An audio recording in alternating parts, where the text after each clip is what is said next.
बंद करो धार्मिक भावना बंद करो बंद करो कायदा सुव्यवस्था बिघडवण्याचा प्रयत्न करणाऱ्या सत्ताधाऱ्यांच्या अरे जन्म जन्म का नाता है अरे जन्म नगर पालिकेच्या सुरू करणाऱ्या सत्ताधाऱ्यांच्या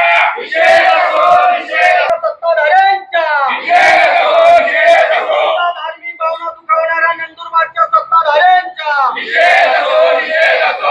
माता करे पुकार हमें बचाओ हे नरनाथ बंद करो आज दिनांक 1 जून 2026 रोजी नंदुरबार नगर परिषदेची सर्वसाधारण सभा होती, ज्यात एकूण 12 विषय अजेंड्यावर घेण्यात आले होते। त्यात 6 नंबरचा विषय होता की नंदुरबार नगरपालिकेमार्फत चालवण्यात येणारा पशुवधगृह त्याची सुधारणा करून सुरू करण्याबाबत, परंतु विरोधकांनी त्याच्यात बराच गोंधळ घालला। आपल्या माध्यमाने त्यांना हा प्रश्न आहेत, मी त्यांना प्रश्न विचारू इच्छितो। जर एखादे पशुवध गृह बेकायदेशीर असेल तर ते बंद करण्याची मागणी आम्ही समजू शकतो, पण येथे विषय बेकायदेशीरतेचा नाही तर शासन मान्य आणि कायदेशीर सुविधेला प्रदूषण नियंत्रण मंडळाच्या नियमानुसार अधिक सक्षम व अधिक शिस्तबद्ध करण्याचे आहे। आज निर्णय दोनच मार्गांपैकी एक निवडायचा होता। पहिला मार्ग होता म्हणजे कायदेशीर नियमबद्ध स्वच्छ आणि प्रशासनाच्या नियंत्रणाखाली व्यवस्था उभी करणे, आणि दुसरा मार्ग होता म्हणजे अशा सुविधांकडे दुर्लक्ष करून बेकायदेशीर कत्तलींना अप्रत्यक्षपणे वाव मिळू देणे। म्हणून या प्रस्तावाला विरोध करणाऱ्यांनी जनतेसमोर स्पष्ट करावे की त्यांना नेमके काय हवे आहे, नियमानुसार चालवणारी प्रशासनाच्या नियंत्रणाखालील व्यवस्था की अनियंत्रित आणि बेकायदेशीर कारवायांना संधी। जर खरोखरच बेकायदेशीर कत्तली रोखायच्या असतील तर स्वच्छता राखायची असेल आणि कायद्याचे पालन करायचे असेल तर या दुरुस्तीला पाठिंबा देणे हा सर्वात योग्य मार्ग होता। त्यांनी तसं केलेलं नाही। आज भारत पशुधन, दुग्ध व्यवसाय आणि मांस निर्यात क्षेत्रात जगातील महत्त्वाच्या देशांपैकी एक आहे। या क्षेत्राशी थेट आणि अप्रत्यक्षपणे लाखो लोकांचा रोजगार जोडलेला आहे। त्यामुळे हा विषय केवळ एका समाजाचा नसून रोजगार, अर्थव्यवस्था आणि प्रशासनाचाही आहे।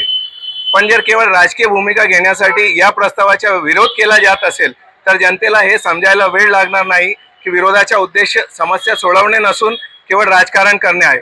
म्हणून आम्ही तर या प्रस्तावाला समर्थन दिलेलेच आहे। त्यांच्याशी आमची अपेक्षा आहे की त्यांनी त्याला समर्थन करावे। धन्यवाद। त्या हिशोबाने आपण गोवंशहत्या ही बंद केली पाहिजे आणि रद्द बंदच केली पाहिजे। आणि हे जे विरोधक होते, जे सभा सोडून गेले, हे फक्त एक कॅमेरा स्टंट असतो आणि यासाठीच त्या लोकांनी हे सगळं केलेलं आहे।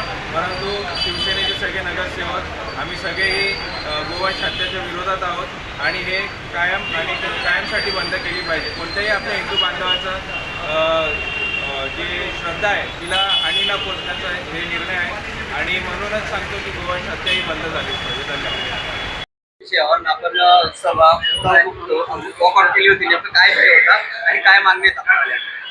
आज रोजी सर्वसाधारण सभेत विषय क्रमांक 6 जो बंद पडलेला कत्तलखाना आहे त्या दुरुस्तीच्या नावाखाली हा कत्तलखाना सुरू करण्याचा प्रयत्न या सत्ताधाऱ्यांचा आहे। या विषय आला तेव्हा आम्ही सत्ताधाऱ्यांना विचारलं की कत्तलखाना हा बंद आहे, गोहत्या बंद आहे कायद्यानुसार, तर हा जो ठराव आहे हा घेण्यात येऊ नये। परंतु सत्ताधाऱ्याने बहुमताने हा मंजूर केल्यानंतर आम्ही भारतीय जनता पार्टीच्या सर्व नगरसेवकांनी या ठरावाचा निषेध म्हणून वॉकआउट केला आणि या विषयाला पंकज नामदेव चौधरी आमचे नगरसेवक यांची लेखी हरकत घेतली आहे आणि आम्ही यांच्या जो विषय क्रमांक 6 जो कत्तलखाना सुरू करण्याचा प्रयत्न करत आहेत याचा आम्ही निषेध केला आहे। आणि तरी या हिंदू धर्माच्या भावना दुखावल्या गेलास आणि यांनी बहुमताच्या जोरावर कत्तलखाना सुरू करण्याचा प्रयत्न केला तर तीव्र आंदोलन छेडण्यात येईल आणि नगरपालिकेच्या समोर आम्ही 9चे 9 नगरसेवक उपोषणाला बसू असं आम्ही या शहरवासियांना आश्वस्त करतो। नगर परिषदेची सर्वसाधारण सभा झाली. किती विषय घेण्यात आले, कोणत्या कोणत्या विषयावर चर्चा करण्यात आली, कुठल्या विषयावर आक्षेप घेण्यात आला, काय आपण सगळे होताच त्या सभागृहात. सगळे विषय एकूण 12 विषय होते आमचे, पण 6व्या विषयाला विरोधकांनी सभात्याग केला आणि त्याच्यानंतर सर्वानुमते सगळे विषय मंजूर झाले.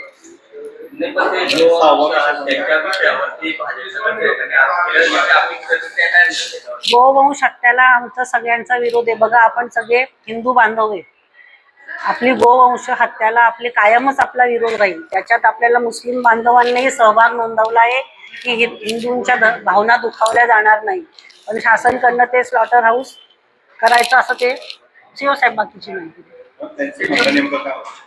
आदरणीय मोदी साहेबांनी जो कायदा केला त्या कायद्यामध्ये गोवंशाला बंदी आहे. गोवंश सुरू करण्यासाठी हा ठरावच नव्हता. हा ठराव होता म्हशीच्या वंशाला सुरुवात करायची आणि हायकोर्टाची ऑर्डर आहे. त्या हायकोर्टाच्या ऑर्डरप्रमाणे सरकारच्या नियमाप्रमाणे स्लॉटर हाऊस बनवायचं.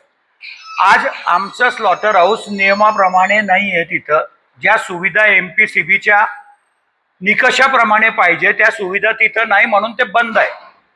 आता हायकोर्टाने असं म्हटलं आहे की तुम्ही प्राधान्याने कायद्याची पूर्तता करून त्याला सुरू करा. त्याच्यासाठी आम्हाला कन्सल्टंट नेमायचा आहे.